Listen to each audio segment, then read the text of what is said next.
뼈하는 핵심 원리는 100여 년 전 독일의 외과 의사 줄리우스 볼프에 의해 밝혀졌습니다. 바로 볼프의 법칙이라고 불리는 것인데요. 원리는 아주 간단합니다. 뼈는 자신에게 가해지는 부하에 적응을 한다는 것입니다. 운동을 하고 뼈에 스트레스와 힘을 가하면 미래에 그 힘을 감당할 수 있도록 스스로 더 촘촘하고 강하게 리모델링을 합니다. 반대로 힘을 가하지 않으면 약해지죠. 이처럼 힘을 뼈로 바꾸는 마법과 같은 과정을 기계적 신호 변환, 메카노 트랜스덕션이라고 합니다. 기계적인 힘을 세포에게 무엇을 해야 할지 알려주는 생화학적 신호로 전환하는 방식인 것입니다. 볼프의 법칙이 실제로 어떻게 작용하는지 가장 강력하게 보여주는 사례는 헬스장이 아니고요. 바로 우주에 있습니다. 완벽하게 건강한 우주 비행사를 무중력 환경으로 보내면 어떻게 될까요? 그들의 뼈는 충격적인 속도로 약해지기 시작합니다.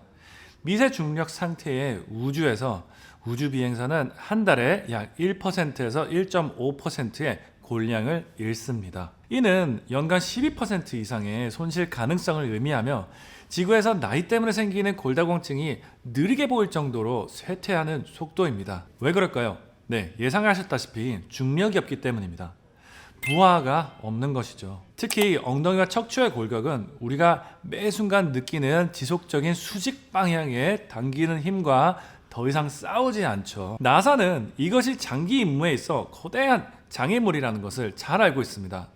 국제우주정거장의 우주비행사들은 특별한 러닝머신과 저항 운동기구에서 하루 최대한 2시간까지 운동을 꼭 해야 합니다. 하지만 중요한 점은 그 모든 노력에도 불구하고 여전히 상당한 양의 뼈를 잃는다는 것입니다. 이를 보면은요, 그 운동들이 지구의 중력에 단순하고 지속적으로 수직으로 끌어내리는 그 힘을 완전히 복제할 수 없기 때문이죠. 자, 이처럼 우주비행사 이야기는 증명을 하죠. 당신의 골격을 지키기 위해서는 수직, 위아래, 체중의 부하를 가해야만 합니다.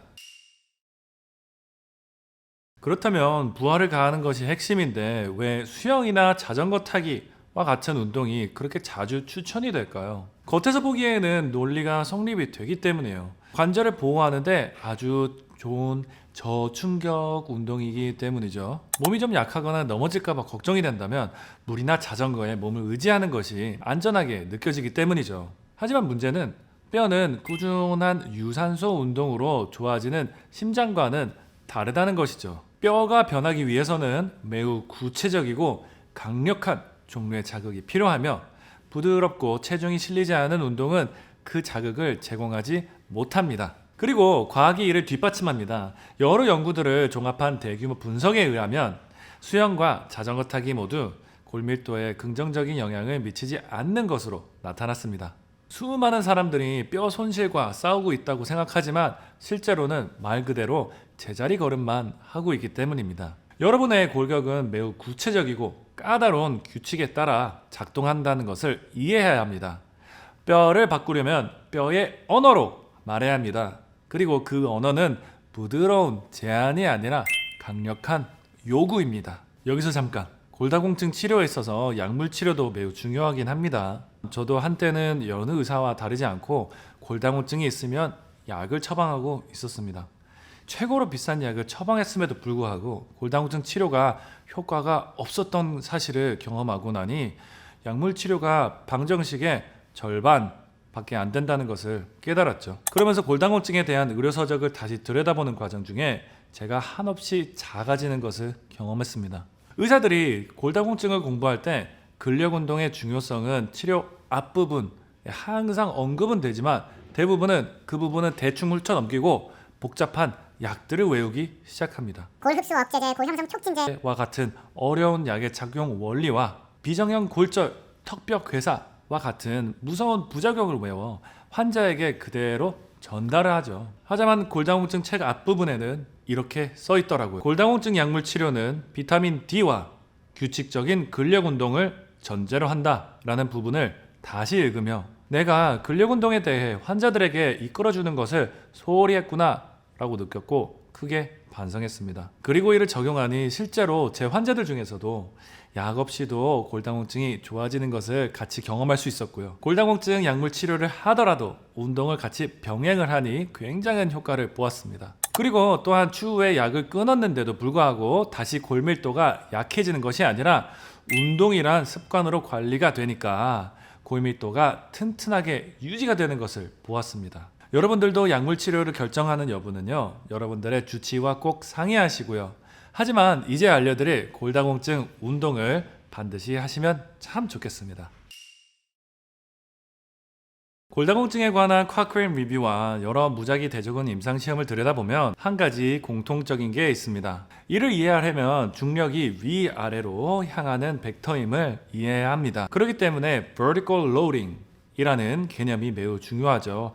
말 그대로 수직으로 하중을 가하는 운동들이 중요하다는 것입니다. 여러 연구들 중에 저는 호주에서 진행된 Lift More 연구를 전 제일 좋아합니다. 고강도 저항 및 충격 훈련이 골량의 적은 폐경기 여성에게 안전할 뿐만 아니라 믿을 수 없을 만큼 효과적인 것을 보여주었습니다. 이 연구에서 이런 운동을 한 여성분들은 척추와 고관절 골밀도가 눈에 띄게 증가했는데요.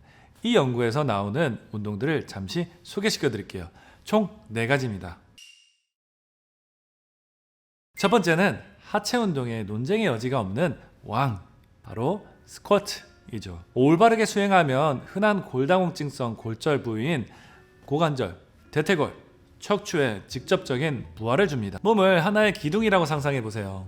무게를 들고 스쿼트를 할 때 여러분은 그 기둥을 수직으로 압축하여 골격 위로 강력한 뼈 형성 신호를 보내는 것입니다. 그냥 스쿼트 하지 마시고요. 아령이나 캐틀벨을 하나 가슴에 이렇게 잡고 잔 받치듯이 양손으로 잡고 스쿼트를 하시는 것을 추천해 드립니다. 스쿼트 자세는 쉬워 보이지만 어려운 동작이니 스쿼트 영상을 잘 참고하시고 거울을 보며 연마하시기 바랍니다. 처음에는 의자를 뒤에 두고 시작해 보시면 좋습니다.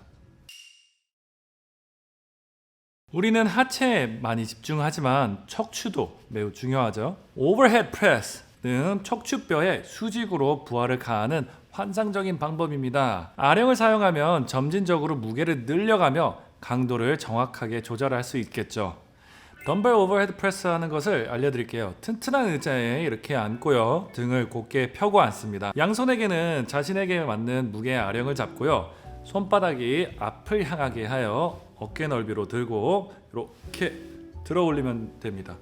코어에 힘을 주고 팔이 완전히 펴질 때까지 양손을 머리 위로 똑바로 위로 올리게 됩니다. 이때 어깨가 귀 쪽으로 으쓱 올라가지 않도록 주의하세요. 그리고 이렇게 올랐다가 천천히 저항을 느끼면서 시작 위치로 다시 돌아옵니다. 처음에는 아주 가벼운 무게로 시작해서 정확한 자세를 익히는 것이 더 중요하겠죠? 이제 덤벨 데드리프트를 알려드릴게요. 데드리프트는 위협적인 평판을 갖고 있지만 가장 유용한 운동 중 하나이며 덤벨을 이용하면 초보자도 안전하게 배울 수 있습니다. 엉덩이, 햄스트링, 그리고 척추를 지지하는 후면사슬 근육 전체를 만듭니다. 좋은 데드리프트는 바닥에서 물건을 안전하게 짚는 방법을 가르쳐 주는데 이는 매일 사용하는 기술입니다. 데드리프트가 리프트 모어 연구의 핵심이었던 것은 참 당연하죠. 이제 덤벨로 데드리프트 하는 방법을 가르쳐 드릴게요. 발을 어깨 넓이로 벌리고 발과 발 사이에 덤벨을 놓습니다. 등을 곧게 편 상태를 유지하면서 무릎을 살짝 구부리고 엉덩이를 뒤로 빼며 상체를 숙여 덤벨의 윗부분을 잡습니다. 항상 가슴은 정면을 향하게 유지해야 합니다. 발바닥 전체로 땅을 밀어내는 힘으로 일어나면서 엉덩이와 등 근육에 힘을 주어 상체를 세웁니다. 팔의 힘이 아니라요, 하체와 등의 힘으로 들어 올리는 것이 중요합니다. 천천히 역순으로 덤벨을 바닥에 내려놓습니다. 뼈 성장을 알리는 가장 빠른 방법을 원하시나요? 바로 충격입니다. 점프와 제자리 뛰기는 다리를 타고 고관절과 척추를 쏘아 올리는 지면 반발력을 만들어냅니다. 리프모 연구에서는 이 고충격 요소를 위해 점핑 친업 후 드롭 랜딩이라는 운동을 사용했습니다. 조금 생소할 수도 있는데요, 좀 안전한 버전으로 알려드릴게요. 튼튼한 의자 뒤에 서서 등받이를 가볍게 잡아 균형을 잡습니다. 그 상태로 제자리에서 가볍게 점프하세요.